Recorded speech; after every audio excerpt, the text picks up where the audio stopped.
네, 안녕하세요. 반갑습니다. 이토마토 투자클럽 정수투자 김정수 전문가입니다. 3주 만입니다. 추석 연휴가 있었고요. 그리고 한글날이 있었죠. 금요일날 공교롭게도. 그래서 3주 만에 여러분들을 찾아뵀는데 이제 월요일에서 이제 목요일은 또 다른 전문가님들이 여러분들한테 또 도움을 좀 드렸고요. 그다음에 저 같은 경우는 금요일 날 좀 찾아뵀는데 이제 쉬는 연휴가 2번 정도 포함되다 보니까 이제 3주 만에 여러분들에게 전략을 좀 제시하게 됩니다. 3주 동안 잘 대응하셨나요? 보니까 9월 25일이면 이때 제가 전략 제시했더라고요. 지난 방송했을 때가 이제 이때니까 9월 25일 날 여기서 제시해드렸던 부근에서 지금 벌써 한 이렇게 시간이 좀 지났습니다.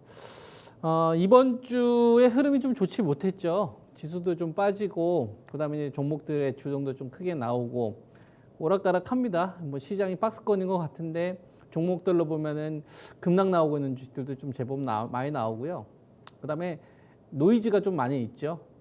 코로나19 백신 관련되어서 연이은 좀 임상 중단 관련된 노이즈가 좀 나오고 그다음에 바이든 후보 쪽에서 또 측근 쪽에서 코로나 걸렸다는 얘기도 나오고 그다음에 아들과 관련된 우크라이나 관련된 또 정치적인 또 변수가 또 등장을 하고 그러니까 뭐 시장을 보면 뭐 정치적인 변수가 계속 나오고 있는 것 같고요. 좀 기대감을 좀 불러일으킬 수 있을 만한 호재가 나오더라도 시장에는 좀 제한적으로 좀 작용을 하더라. 그러니까 호재가 나오면 박하게 수익률을 주고 악재가 나오면 좀 세게 주는 좀 경계감이 전체적으로 좀 큰 이런 좀 구간에 있지 않나 뭐 이런 생각이 좀 듭니다. 오늘은 어떤 이야기를 좀 할까 뭐 고민을 좀 많이 했는데요. 지금 2341이잖아요. 그죠? 그러면 지금을 우리가 이렇게 한번 볼 수가 있죠. 고점이 있어요. 하나, 둘, 세 개의 고점이 있어요. 그다음에 아래쪽으로 저점 하나, 둘, 셋. 이걸 연결을 이렇게 쭉 하면 이렇게 수렴됩니다. 그죠? 점점 수렴돼요. 그래서 지금 보면은 8월 13일을 기점으로 해가지고 상당 수준의 좀 기간 조정이 한 2개월 동안 좀 진행이 되고 있는 구간이라서 뭐 전형적인 좀 박스권 장세다.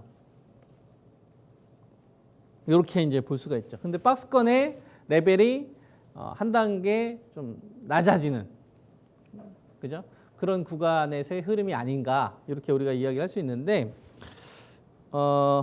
좀 본질적인 얘기를 좀 해드리고 싶은데요. 다음 주에 이렇게 개파락해서 이렇게 양봉이 나왔어요. 예? 거래량도 막 터지고 그럼 이거 좋은 겁니까? 좋은 거예요?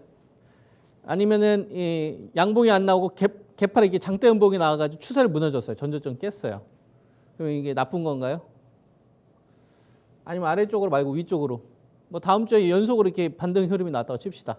다음 주 내내 상승 흐름이 나왔다. 그럼 좋은 건가요? 그죠? 뭐 위로 올라가든 아래로 빠지든 옆으로 횡보하든 뭐 셋 중에 하나겠죠. 다음 주의 흐름을 보면. 그랬을 때 이제 여러분들은 어떤 전략을 세우시겠습니까? 떨어지면은 버티실 겁니까? 아니면 손절하실 거예요? 현금을 만드실 거예요? 아니면은 반등이 나오면 확인한 다음에 사실 겁니까? 진짜 사실 수 있으세요? 못 살 걸요? 예, 조정 또 다시 기다리는 뭐 이런 전략을 세우시는 분들이 아마 훨씬 더 많을 겁니다. 반대로 이제 급락하면 기회라고 생각해서 매수할 수 있을까요? 적당한 조정은 매수가 진행이 되지만 투자 심리를 붕괴시키게 되면 쉽지 않을 걸요. 그죠? 오락가락 하다니까요. 오락가락한 시장, 오락가락.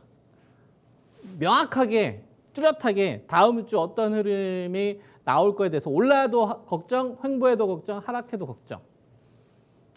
이신 분들이 다수일 거라고 생각을 합니다. 저도 마찬가지고요. 저도 모르겠어요. 모르겠습니다. 지금 시장에 대해서 모르겠어요. 올라갈지, 하락할지, 횡보할지. 그리고 관심이 없어요. 그러니까 시장이 다음 주에 올라갈지, 옆으로 횡보할지, 하락할지 관심이 없습니다. 왜냐하면 어차피 틀릴 거니까. 어차피 틀려요. 저뿐만 아니라 다른 전문가분들이 이야기하더라도 누구는 맞고 누구는 틀릴 겁니다. 정확하게 얘기하면 확률 게임인 거죠. 어떤 이야기를 하고 싶은 걸까요? 지금 시장이 올라가는 거, 횡보하는 거, 하락하는 거 의미 없다는 얘기예요. 전혀 중요하지 않다는 얘기입니다. 다음 주에 뭐 50포인트 급등이 나오든 30포인트 폭락이 나오든 횡보하든 알 수도 없고 관심도 여러분들 가질 필요 없다는 얘기예요. 지금 다 뭐 매도해서 현금화를 하든지 아니면 주식을 뭐 적극적으로 풀베팅 하든지 그렇게 전략을 세우시더라도 막상 실전에 가면은 또 판단해야 되는 요인들이 또 발생하게 될 겁니다. 즉 붕어빵에 팥이 없으면 안 되잖아요. 짜장면 먹을 때 단무지 없으면 이상하지 않습니까? 그죠? 김치찌개에 김치 없으면 어때요? 그거를 김치찌개라 할 수 있어요? 중요한 게 있어야 되잖아요. 중요한 포인트가 사라진 상태에서의 주식의 등락은 의미가 없다는 얘기입니다. 그렇게 해서 돈 벌기도 힘들고. 시청자 여러분, 무슨 말인지 이해되시죠? 그러니까 스트레스 받으실 필요도 없고 어차피 올라갈 주식도 알아서 다 올라갈 거예요. 종목 장세 펼쳐지게 되면 알아서 올라갈 겁니다. 그리고 뭐 빠지더라도 경쟁 관계에서 이제 다운되는 주식들, 뭐 투매 발생되는 주식들 물량 정리가 되면 알아서 반등 나오겠죠. 그게 중요한 게 아니라니까요. 시청자 여러분들. 하나도 안 중요합니다. 뭐가 나와야 돼요? 아까 제가 이제 말씀드렸다시피 붕어빵에 팥 없으면 맛이 이상한 거잖아. 단팥빵에 단팥이 없어. 그럼 이 단팥빵이라 부르는 게 웃기잖아요. 말이 안 되는 거잖아. 콜라를 먹는데 톡 쏘는 맛이 없어. 맛이 없잖아요. 그죠? 삼겹살집에 가면 삼겹살을 구워야지 전혀 엉뚱한 다른 요리가 나오면 안 될 거 아닙니까? 내가 김밥 천국 갔는데 김밥을 안 판대요. 그 김밥 천국이라 부를 수 없잖아요. 마찬가지죠. 지금 시장이 우리가 알 수 있는 거는 2,400을 좀 넘어가기 시작을 하면 2,400을 넘어가기 시작하면 지수가 밸류 부담을 느끼더라 이거예요. 우리가 알 수 있는 거. 위쪽으로 뚫으려면 뭐가 발생해야 됩니까? 경기 부양책에 대한 합의가 나와야만 올라갈 수 있겠더라 이거예요. 또는 코로나 백신이 나와야만 전구점이 돌파될 수 있는 상황이 만들어질 수 있다 이겁니다. 그래서 경기 부양책에 대한 합의가 멀어지면 멀어질수록 고점에서 점점 멀어지는 거고 코로나 백신에 대한 실망감이나 최근에 뭐 아스트라제네카라든지 존슨앤존슨 뭐 이런 업체들 릴리 연이어서 임상실험 중단되거나 그 다음에 뭐 그 노이즈가 연속으로 좀 나오기 시작을 하면서부터 악재가 나오니까 이제 조금 더 그거에 민감하게 반응을 하는 거죠. 그리고 동조화가 적으니까 차별화가 더 심하게 나오는 거고. 그러니까 당연히 지금 구간에서는 고점을 뚫기도 어렵고 마찬가지로 이제 전저점도 마찬가지입니다. 전저점도 마찬가지로 이렇게 쭉 빠지려면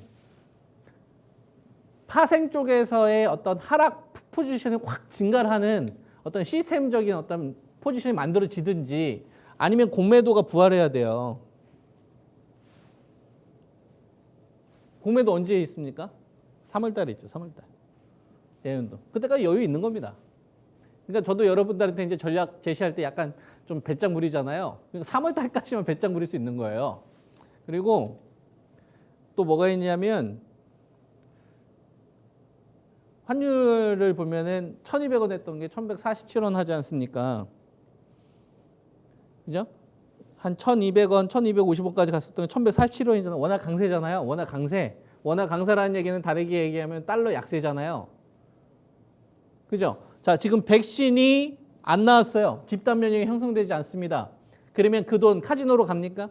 부동산으로 다시 컴백합니까? 거래량 활발하게 거래됩니까? 아니면 뭐 경마로 갑니까? 아니에요. 주식시장 주위에서 맴돌 겁니다. 그리고 호재를 기다리고 있겠죠. 백신이 나오기를. 그리고 경기부양책 합의가 나오기를 기다리고 있겠죠. 미국 쪽에서. 그렇지 않겠습니까? 그리고 지금은 저금리예요. 고금리가 아닙니다. 저금리예요. 저금리라는 거는 성장주에 대한 목마름이 가파르다는 얘기예요. 리스크 없이도 안정적인 돈을 벌려면 금리가 올라가는 금리 인상 기조로 가야 됩니다. 우리나라 뭐 0.5%에서 계속 머물고 있고 미국 같은 경우도 지금 상당 기간 제로 금리 계속 한다고 하지 않습니까? 파월 의장에 오히려 재정 정책 확대 요청하고 그건 뭐예요? 그냥 박스권인 거예요. 그래서 알아서 올라가고 알아서 빠진다. 지금 시장은. 그래서 기대할 것도 없고 그렇다고 걱정할 것도 없더라. 그냥 박스권 지속이고 우리가 지금 구간에서 딱 두 가지만 정확하게 키워드를 잡고서 전략을 세우면 되겠더라. 그거예요. 첫 번째 뭐가 있을까요? 아까 이제 제가 여러분들한테 2,400선 넘어가는데 부담을 느끼는데 넘어가려면 경기 부양책에 대한 합의, 이거 다르게 얘기하면 뭡니까? 정치 변수 아닙니까? 그죠? 정치 변수 언제예요? 11월 초에 있잖아요. 미국 대선. 그리고 바로 미국 상원의원 선거가 있죠. 그러니까 11월 중순까지 뭐예요? 정치 변수가 해결이 될 수 있겠어요? 없죠. 그러면 상방 제한. 그죠? 그 다음 두 번째. 코로나 백신 없이는 아무것도 해결 안 된다. 코로나 백신 안 나오면 아무것도 해결 안 됩니다. 시장. 여러분들 마스크 계속 쓰고 다니셔야 되고요. 해외여행 힘듭니다. 그죠? 국내에서만 계속 돌 거고, 그 다음에 면세점을 비롯한 여행주 살아나기 힘들고요. 항공주도 마찬가지. 그 다음에 중간중간 셧다운되는 업체도 계속 나올 거고, 사회적 거리두기 또 다시 강화 기조로 가야 될 겁니다. 우리나라가 상대적으로 잘 하고 있지만 해외 유럽이나 미국도 마찬가지. 백신 나와야 돼요. 근데 이 백신을 생산하는 방법에 있어서 뭐가 있냐면 아스트라제네카라든지, 그죠? 아스트라제네카 영국, 그 다음에 존슨앤존슨 미국, 존슨앤존슨, 그 다음에 릴리, 그죠? 임상시험 연이어 실패했죠. 아스트라제네카는 아데노바이러스를 기반으로 합니다. 감기. 존슨앤존슨도 아데노바이러스를 기반으로 합니다. 감기 바이러스. 그죠? 릴리는 항체 치료제죠. 항체 치료제. 그죠? 그래서 지금 아스트라제네카 같은 경우는 미국 임상을 지금 하지도 못하고 있습니다. 유럽에서 재개하고 있죠. 이번에 문제가 생긴 건 어디예요? 문제가 생긴 거는 아데노바이러스예요. 그럼 경쟁 관계에 있는 게 뭐라고 했죠? DNA, 그 다음에 RNA. DNA, 이노비어, 노이즈 계속 있죠. 안정성과 관련된 문제 지금 계속 불거지고 있죠. 두 개.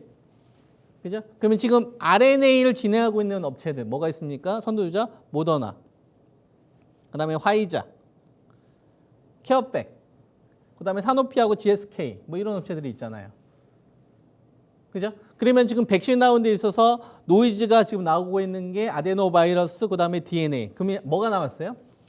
RNA 쪽이 남았죠.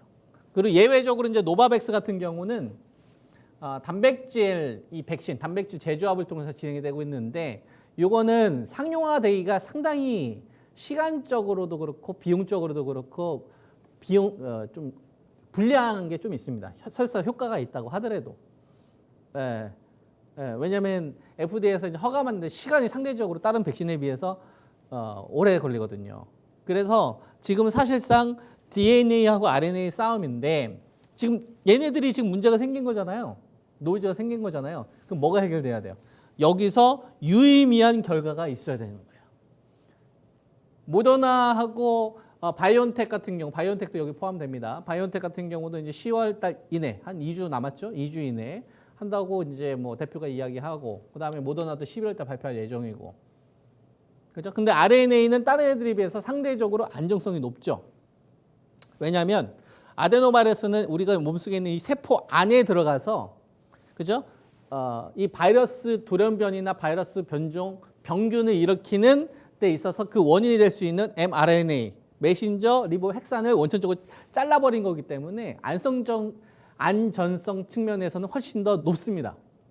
그래서 저는 이제 방송에서 여러분들한테 이번에 바이오 제약은 RNA나 그다음에 이제 위탁 생산 쪽으로 봐야 된다고 했잖아요. 그죠? 여기가 메인이 되어야 된다. 얘네들이 나와야만 풀리는 겁니다. 그래서 여기서 유의미한 결과가 나와야, 긍정적인 데이터가 나온 상태에서 지수가 뭐 개파랑 양봉이 나오는 거는 의미가 있다 이거예요. 그 상태에서 뭐 음봉이 나오고 꼬리가 달렸어요. 이런 건 의미가 있다 이거예요. 무슨 말씀인지 이해되십니까? 또는 정치적인 변수가 뭐 경기부양책 합의에 이르렀다 나오면서 지수가 뭐 20포인트 올라가고 뭐 20포인트 뭐 빠졌다가 뭐 보합됐고 양봉돼, 이런 건 의미가 있다 이거예요. 무슨 말인지 이해되죠? 즉 이게 단팥빵에서의 팥입니다. 김치찌개에서의 김치고, 이게 본질인 거예요. 이게 나온 상태에서 외국인들이 사고 기관들이 샀을 때 의미가 있는 거예요. 그때는 개인들이 사도 상관없습니다. 이게 포인트인 거예요. 무슨 말인지 이해되죠? 그러니까 다음 주에 지수가 올라가든 횡보하든 하락하든 관심도 없고 모르겠어요. 그냥 저는 박스권 계속 갈 것 같아요. 이게 핵심이거든요. 이거 나오지 않은 상태에서의 전략을 세운다는 거는 되게 작은 어떤 그 하나의 어떤 것만 쫓는 거다. 이래서 못 이깁니다. 주식이라는 거는. 단기 흐름 쫓아서는 절대 못 이겨요. 큰 그림 안에서 제일 중요한 게 이거구나. 그럼 그 키워드 나오고 나서 뭐야? 아, 시장이 이렇게 전략을 세워줄 수 있겠네. 그러면서 점점 확률을 높여가는 게 전 주식이라고 보거든요. 그래서 그거 관련된 부분에서 이야기하는 거고, 하락하거나 이제 조정이 나오면 걱정이 되지 않습니까? 환율을 보세요. 외국인들이 도망가고 싶어도 못 도망갑니다. 달러 계속 들고 있으면 자기들이 가지고 있는 화폐 가치 계속 떨어질 거고, 아니면은 뭐 지금 이 금리, 이 저금리 기조에서 계속 있는다. 그러니까 주식 투자하는 사람들한테 연말로 다가가면 다가갈수록 유리한 구조입니다. 그렇죠? 내년도 3월달 전까지는, 3월달 이후는 모르겠어요. 그때는 또 정부 정책에 따라서. 무슨 말인지 이해되시죠? 그러니까 주식 투자하시는 분들 그래서 자신감을 좀 가지시고 시장에 적극적으로 좀 참여하시는 것도 좀 필요하지 않을까 라는 생각을 좀 하고 있고, 뭐 그거 가지고 여러분들한테 이야기를 좀 하고 있는 겁니다. 아시겠죠? 3주 만에 나타나서 이런 이야기 하죠. 그죠? 근데 뭐 절대 전략이나 뭐 공개 방송 이번 주 일요일 날도 합니다. 8시에. 그때 오실 수 있는 분들 오시고. 자, 그래서 뭐 그렇게 이야기를 좀 해드릴 수 있을 것 같고, 종목으로 한번 가보겠습니다. 그게 더 있다. 뭐가 더 있냐면 요 구간에서는 A 집단하고 B 집단하고 힘겨루기 하고 있어요. 그러니까 기존 주도주들, 5G, 바이오제약, 언택트 관련된 주식들, 그다음에 뭐 전기차. 제가 이제 흔히 여러분들한테 이야기하고 있는 성장산업의 어떤 주도주 이번에 이거하고 B 집단은 경기 민감주들, 뭐 화학주, 그다음 뭐 증권주도 이번에 좀 포함이 되더라고요. 그다음에 자동차, 삼성전자나 뭐 하이닉스, 그죠? 그다음 저는 이제 경기 민감주에서 여러분들한테 이제 OLED를 많이 이야기해드렸죠, 그죠? 그래서 얘네들이 계속 약해지고 있고 이들 주식이 계속 강해지고 있어서 상대적으로 선전하고 있는 이런 흐름들이 이번 박스에 나타나고 있고, 8월달 전에는 B 집단이 상대적으로 완전 왕따가 당하고 A 집단 쪽으로 자금이 이제 집중됐던 시기인 거죠. 그래서 이쪽에서 지금 차익 매물이 나오거나 경기 매물이 심하게 나오는 거고요. 그리고 상대적으로 이번에 경기 민감주는 이번 박스권의 흐름에서 상대적으로 선방하는 흐름들이 나왔습니다. 그러니까 박스권이 유지가 되는 거죠. 그죠? 이런 좀 특징적인 부분도 있다는 거 좀 함께 좀 체크를 하시면 좋을 것 같습니다. 그럼 포트 어떻게 세워야 될까요? 주도주들하고 경기 민감주하고 혼합을 좀 잘 하셔야죠. 저는 뭐 OLED를 여러분들한테 많이 이야기하고 있습니다. 실전에서도 가지고 있고 뭐 상대적으로 선방하고 있습니다. 시장 대비. 그래서 주식을 좀 보면 이제 삼성전자부터 좀 볼게요. 삼성전자가 한 59,500원. 그죠? 삼성전자 59,500원. 그다음에 이번 약세 구간에 SK 하이닉스. 그죠? SK 하이닉스. 그죠? 둘 다 상대적으로 선방하고 있는 주식군들입니다. 상대적으로 선방하고 있는 주식들인데 시장이 이제 급락하는 거에 비해서 상대적으로 좀 덜 빠지거나 그다음 강세 기조를 좀 보였죠. 그냥 잘 버티고 있는 거다라고 생각을 합니다. 조정이 나왔을 때는 뭐 저는 공략해도 된다라고 보는데 수익률적인 측면에서는 크지 않을 거다라는 관점 함께 이야기를 하고요. 이거보다 이제 저는 더 의미 있는 게 LG 디스플레이가 왜 강하냐. 이걸 한번 우리가 곰곰이 한번 생각해 볼 필요가 있을 것 같아요. 그리고 이번 구간에 삼성전자나 하이닉스도 흐름이 좋았지만 그거보다 더 좋았던 건 LG전자입니다. 그래서 최근 들어서 LG그룹의 강세가 많이 이어지고 있는데 이게 관련 섹터, 뭐 실리콘웍스 같은, 그죠? LG 계열 관련된 섹터들의 흐름까지 이어지고 있죠. 그죠? 그다음에 뭐 BH 같은 경우에는 이제 삼성 쪽하고 이제 애플 관련된 주식들인데 이런 주식도 오늘 상대적으로 좀 선방을 하고 있고, 그다음에 이제 엑시콘, 그죠? SSD 관련된 이 테스트 관련된 업체들까지도 상대적으로 선방하고 있는 흐름이 나오는 걸로 봤을 때 삼성전자나 하이닉스는 그냥 시장에서 그냥 잘 버텨준다 정도.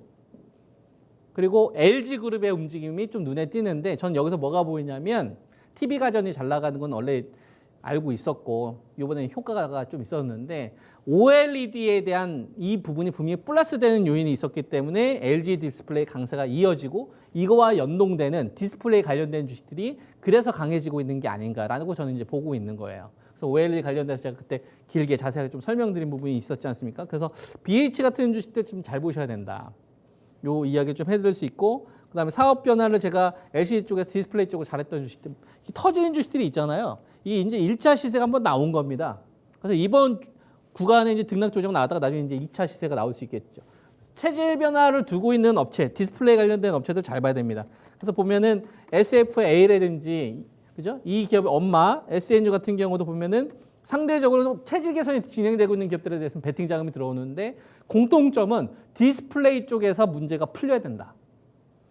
그러니까 반도체 쪽은 시스템 반도체가 워낙 잘 나갔던 건 알고 있었고 시스템 반도체 시세가 낮잖아요. 터졌잖아요. 근데 상대적으로 디스플레이 관련된 부분들에 대한 시세는 적었었거든요. 그래서 SFA는 이런 주식 되게 왕따 당했던 기업들입니다. 근데 이런 주식들이 중성주를 해서 수익 게임이 지금 펼쳐지기 시작을 하더라. 그래서 디스플레이 관련돼서 저는 OLED 관련된 부분에 대해서 계속 좀 긍정적인 의견 좀 드리고요. 그 다음에 바이오 제약 관련돼서 녹십자 같은 기업들이 좀 눈에 띕니다. 그러니까 이번에 뭐 닐리 쪽에 상체 치료제와 관련된 문제들이 불거지다 보니까 혈장 치료제와 관련된 부분들이 상대적으로 좀 경쟁 관계 부각이 좀 될 수 있겠죠. 그래서 연말에서 이제 임상 이상에 대한 결과도 나오니까 녹십자 같은 주식들이 좀 움직임이 나와야 될 것 같아요. 이런 주식들이 움직임이 나왔었을 때 바이오 제약 좀 대형주들에 대한 단기 급반등이 연이어 나오지 않을까. 그래서 녹십자 흐름 좀 추적해 주시고 그다음 RNA 관련돼서 리브엑산 관련된 뭐 메신저, mRNA 관련된 이런 기술인데요. 얘네들 가지고 있는 ADC 제형 변형 기술이 그러니까 항체 세포 안에다가 전달하는 그 기술이거든요. 그래서 정맥 주사로 해결해야 될 거를 이제 피하 주사로도 해결할 수 있는 게 그래서 열린 겁니다. 그래서 안정성인 측면에서 이제 RNA 관련된 주식들 저는 이제 여러분들한테 올릭스 많이 좀 추천드렸는데 한번 시세가 터졌다가 이번에 좀 조정이 나오고 있죠. 그 다음에 에이스팜도 연이어서 호재가 나오다가 지금 고점에서 잘 버텨주고 있는 흐름이고 그 다음에 테라젠 이텍스도 마찬가지입니다. 지금 한 1,900원에서 왔다 갔다 하고 있는데 RNA 관련된 주식들과 위탁 관련된 업체들 계속 좀 추적하시면 좋겠고요. 자, 그 다음에 5G 관련된 주식이 이번에 특히나 많이 약합니다. KMW도 말씀드리고 나서 지금 71,900원까지 조정 흐름이 나왔고 이노아리스 같은 경우가 상대적으로 선방을 하는데 5G는 그런 것 같아요. 코로나19 관련돼 가지고 이게 임상에 대한 코로나19와 관련된 부분에 임상 노이즈가 생기니까 이제 투자 지연 우려들이 있는 거죠. 또 확진자가 빠르게 또 늘어나고 있으니까 북미 쪽이나 이제 유럽 쪽에서 그 걱정이 좀 있기 때문에 이번 조정이 나오고 있는 건데 전 살아난다고 봐요. 그래서 지난번에 77,000에서 8,000원 안착을 좀 기대를 했는데 한 번 더 빠져버렸습니다. 그래서 안착되는 걸 다시 기다려봐야 될 것 같아요. 그래서 5G 관련된 부분들에 대해서는 전략을 전 동일하게 유지해야 된다라고 보고 있고요. 회복되는 시점에 따라서 기간 조정이 결정될 것 같습니다. 그 다음에 전기차 관련돼서는 LG 화학, 뭐 삼성 SDI, 그 다음에 뭐 에코프로비엠 보시다시피 주가가 뭐 터진다라기보다는 좀 조정 흐름이 나오고 있고요. 효성중공업, 수소 관련된 주식들도 보면 일진 다이아 이런 주식들도 보면 시세가 퍼지기보다는 한 템포 좀 레벨 다운이 되는 흐름들이 나오는 걸로 봤을 때 지수가 박스권 하단에 대한 테스트에 좀 성공하는 흐름들이 조금 더 진행될 수 있겠구나. 이렇게 이제 우리가 시장 흐름을 좀 읽을 수 있을 것 같습니다. 그래서 오늘 뭐 방송 통해서 여러분들에게 좀 전략을 좀 제시해 드렸는데 그러니까 경기 코로나19 관련된 기존 주도주들이 있고요. 그다음에 그 경기 민감주들이 서로 부딪히는 구조잖아요. 그러니까 지금 조화가 필요한데 적정 포트 비중이 필요한데 배분이 필요한데 근데 이 배분이 필요할 때 이 효과가 그게 달하려면 시장의 수익률 게임이 펼쳐지려면 지수가 올라가는 것보다 뭐 때문에 올라가느냐가 더 중요한데 그 뭐 때문에 올라가는 거는 두 가지 키워드가 잡히면서 올라가야지만 의미가 있다. 그죠? 정치 변수하고 코로나 백신하고 이게 나왔을 때 나오는 반등만이 제대로 된 반등이고 의미가 있는 반등이다. 그 전까지는 그냥 박스권 구간 여러분들이 좀 전략 잘 고려하셔서 세우시기 바랍니다. 아시겠죠? 한 주 수고하셨고 성운 투자하시기 바랍니다. 감사합니다.